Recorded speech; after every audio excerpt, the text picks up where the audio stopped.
Olá, tudo bem? Bem-vindo, bem-vinda ao canal. Eu sou o Rodrigo Petrônio. Esse canal é mais dedicado a falar sobre as intersecções entre ciência, filosofia e arte. Entretanto, dentro de cada uma das matrizes, às vezes a gente pode também tensionar um pouco aí, fazer algumas conexões menos esperadas entre uma e outra dessas três matrizes. E aí, nesse caso, a gente pode falar também de alguns temas aí que pareceriam que não se encaixariam exatamente nesse tipo de articulação. É o tema de hoje. Eu gostaria de falar um pouco de três conceitos que estão ligados mais à filosofia política, que são os conceitos de autocracia, de democracia e de tecnocracia. E haveria ali uma conexão entre a filosofia e, no fundo, a tecnociência, que nós já abordamos aqui, eu pretendo abordar bastante aqui no canal. Em um outro vídeo eu já falei sobre isso, sobre o que é tecnociência e qual a distinção entre ciência, técnica e tecnociência. De um modo geral, resumindo bastante, o avanço da sociedade técnica que nós vivemos, ele configurou uma indissociabilidade entre ciência e técnica. Isso quer dizer o quê? Que quanto mais a técnica avança, mas ela coloca também novas formas de observação, novas formas de experimentação a serviço da ciência. E então ela retroalimenta a ciência. Ora, mas a ciência também é uma das bases, a grande mola propulsora da técnica é a ciência. Então, como durante muitos séculos e talvez até milênios, desde a origem da ciência, desde as primeiras tecnologias dos hominídeos, do Homo faber, que é o Homo fabril, é aquele que fabrica, que é um dos hominídeos anteriores aos sapiens até, já havia técnicas, já havia técnicas de manuseio, de ferramentas, etc.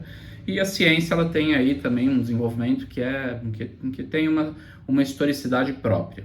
Mas durante muito tempo houve uma certa separação possível entre o que seria a ciência, que é algo um pouco mais investigativo, mais teórico, mais conceitual, e o que seria a técnica, que seria algo mais do nível da operacionalidade, da transformação da realidade. Contudo, essa nova sociedade que nós vivemos, ela promoveu quase que uma fusão dessas duas dimensões. Isso tem um aspecto que é bastante complicado e delicado, e por isso a técnica ela foi tão criticada ao longo do século XX por alguns filósofos, como Gunther Anders, um filósofo alemão, que é um dos primeiros críticos mais específicos sobre a energia atômica, energia nuclear, que depois culminou na bomba atômica, que nós sabemos o que aconteceu no século XX, e outros filósofos também. Toda a obra do filósofo alemão Martin Heidegger tem uma crítica poderosa à técnica, e vários outros, os frankfurtianos, Adorno, Horkheimer, da escola de Frankfurt, também ao longo do século XX foram críticos mordazes da técnica. Às vezes nem sempre usando argumentos dos melhores, porque a esfera da técnica ela é extremamente complexa de ser abordada. Mas, do nosso ponto de vista aqui do canal, a gente pode e deve, muitas vezes, falar de técnica também. Por quê? Porque há uma relação também quase que umbilical, em algumas medidas, da técnica e da ciência. E por isso esse termo, como muitos pesquisadores têm cunhado esse termo, Bernadette Bensoy-Vincent, que é uma pesquisadora excelente, francesa, contemporânea, tem um livro chamado As Vertigens da Tecnociência. Então, assim, há essa dimensão, que é uma dimensão muito complexa e difícil, porque se a técnica está a serviço do capitalismo, o capitalismo é que tem interesse em otimizar técnicas para expandir nichos de mercado, se expandir cada vez mais e dominar o mundo cada vez mais. Ora, se já existe essa vinculação entre capitalismo e técnica, será que também não haveria uma vinculação entre capitalismo e ciência por meio da técnica, já que não há uma separabilidade clara entre ciência e técnica? Então a tecnociência ela já tem um compromisso direto com o sistema capitalista e não tanto mais com a investigação, com o saber, com a emancipação humanas, É uma pergunta que fica. Então, essa é uma pergunta bastante importante. Mas, enfim, só para a gente pensar que essa dimensão é uma dimensão interessante da gente analisar aqui no canal também.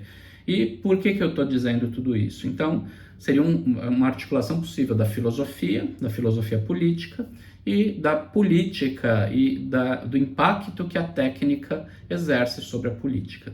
Essa seria essa articulação possível aqui no canal.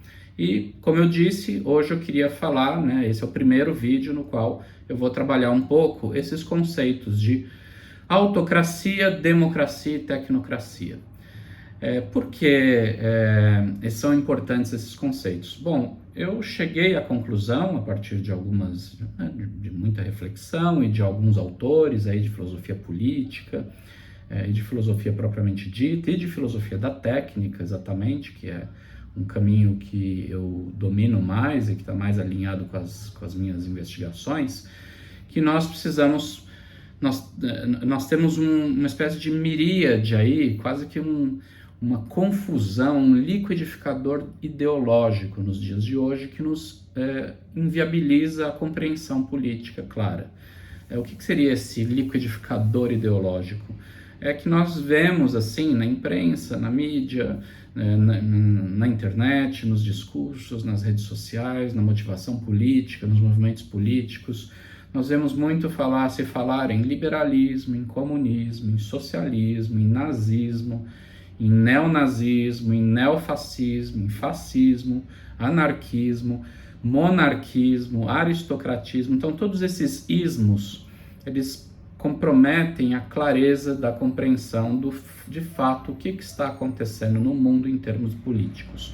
E também o recrudescimento, né, e até o ressurgimento de certas linhas da extrema-direita no mundo todo, né, Orbán, né, na Hungria, Trump, Bolsonaro, Modi na Índia, ou seja, vários líderes carismáticos, né, que têm surgido, e esse boom, esse novo movimento da chamada nova direita ou também extrema direita, que estava relativamente adormecida aí durante algumas décadas, né? Então, isso e ao mesmo tempo nós vemos a projeção da Índia, né, ela economicamente, como agora acabou de ultrapassar a China em termos populacionais, como também um país que está aí se projetando em termos político-econômicos, e a questão China, né, que é dominada por um partido, que é um partido tecnicamente chamado Partido Comunista, mas que muitos especialistas o definem como um capitalismo de Estado e não como um comunismo, porque ela não cumpre todos os protocolos ali, todos os itens que a gente precisaria para se pensar o que seria o comunismo, tal como Marx o pensou e depois a tradição marxista. Mas então por que é importante pensar nesses três termos, né? Autocracia, democracia e tecnocracia? Porque para a gente tentar dar uma espécie de forma ou de estrutura e conseguir entender com uma certa clareza essa confusão ideológica. Haja vista também o próprio Putin, né? Putin colocou um novo enigma ideológico para o mundo contemporâneo, desde a guerra da Ucrânia, tudo que nós temos aí visualizado, as posturas de Putin, né, como alguém que está retomando uma Rússia, o grande ideal de uma Rússia czarista, alguém que é vinculado diretamente, de modo umbilical, ao grande líder lá da igreja cristã ortodoxa, mas ao mesmo tempo é alguém que está tentando reunificar a Rússia da mesma forma que ela teve, né, uma forma semelhante da unidade que ela teve durante a União Soviética socialista, né, a União das Repúblicas Socialistas Soviéticas. Ao mesmo tempo é um personagem que tem falas e projetos que são tecnicamente fascistas, né, e que prega, às vezes, né, também violência, regimes de extinção, extermínio do povo ucraniano, que quer a reanexação da Ucrânia, tal como a grande mãe Rússia sempre o quis, porque a Ucrânia é um dos berços, né, do cristianismo, e da Rússia também entendida como nação. Então aí também teria algo que não é exatamente socialista e nem comunista, mas que regride e retroage lá às origens do imaginário russo como uma grande nação cristã e de uma certa unidade cristã e de onde que surgiu também ali no território ucraniano. Então essa tentativa de anexação está relacionada a isso, né? Então é uma grande dificuldade ali de se posicionar em termos ideológicos e políticos, essa figura de Putin e essa tentativa que está logrando êxito, por mais que desde o começo da guerra, no começo do ano passado, nós tenhamos pensado, e muita gente, os analistas ocidentais, tenham imaginado que foi um tiro errado de Putin, que ele mensurou mal as condições e que o pegou de surpresa os efeitos colaterais que a guerra teve, né? Desidratação dos mercados, colapso interno financeiro, né? Divisas e investimentos estrangeiros que derreteram da noite para o dia. No fundo, ele é um grande estrategista e ele sabia muito bem o que ele estava fazendo, tanto que depois de um ano de guerra a gente tem, no fundo, algumas colheitas positivas que a Rússia tem trazido dessa guerra, né? Não estou justificando a Rússia, nem defendendo e nem justificando a guerra, muito menos, mas quero apenas pensar que do ponto de vista estratégico, Putin de fato estava querendo e está conseguindo produzir um mundo multipolar, ou seja, destruir, ou pelo menos erodir, a unipolaridade norte-americana, estadunidense, que continua regendo o mundo, que continuava, né, e que regeu o mundo durante muito tempo, e que agora talvez, assim, muitos comentadores de geopolítica, analistas de relações internacionais, têm falado que a gente está, de fato, ingressando numa nova ordem mundial, numa nova ordem geopolítica, que não será mais unipolar, que vai ser multipolar, haja vista o remanejamento, né, estratégico que a China está tendo em relação à Rússia, né, que até então a China se afastou da Rússia e estava com medo, né, de uma adesão russa, uma adesão à guerra russa, né, perpetrada pela Rússia, e as retaliações econômicas norte-americanas que poderiam incidir sobre a China.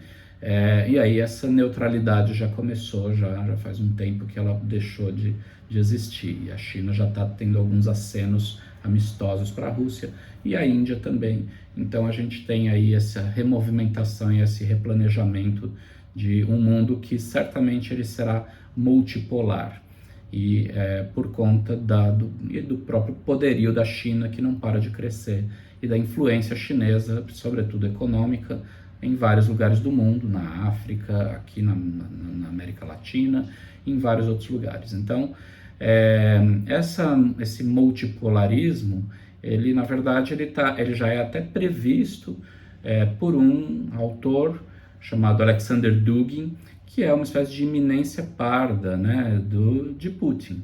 E Alexander Dugin é um politólogo, um estudioso de política, um pensador de dificílimo enquadramento ideológico, justamente porque ele encarnou esse liquidificador ideológico, no fundo, do qual nós estamos vivendo, que é um certo colapso, né, generalizado das diretrizes, dos nortes, das caixinhas e das gavetinhas políticas que nortearam aí, né, que nos conduziram ao longo do século XX.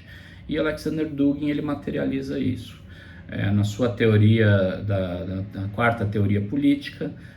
Então teria havido três grandes teorias políticas, né, o socialismo, o fascismo e o liberalismo, e Dugin demonstra que as três não obtiveram êxito e as três naufragaram. E aí então ele faz, resumindo bastante, a saída para Dugin, no fundo, seria usar um pouco de cada uma dessas ideologias para construir uma quarta ideologia, uma quarta teoria política. Eu tenho muitas críticas a Dugin, enfim, a obra dele, a essa visão dele. Não vou entrar nisso agora, porque isso seria um pouco difícil da gente destrinchar aqui, mas só para pintar um cenário e para a gente entender esse cenário o porquê desse colapso ideológico que nós estamos vivendo para poder seguir adiante. Mas então, assim, num próximo vídeo eu vou trazer aqui para a gente. Esse foi só uma espécie de abordagem geral, de cenário geral, e no próximo vídeo a gente investiga um pouco mais quais as constituições disso, de onde isso vem e como esses conceitos de autocracia, democracia e tecnocracia podem nos ajudar a dar um pouco de ordem na casa aí, de esclarecer, clarificar um pouco esse mundo tão nebuloso que nós vivemos. Espero vocês no próximo. Um grande abraço.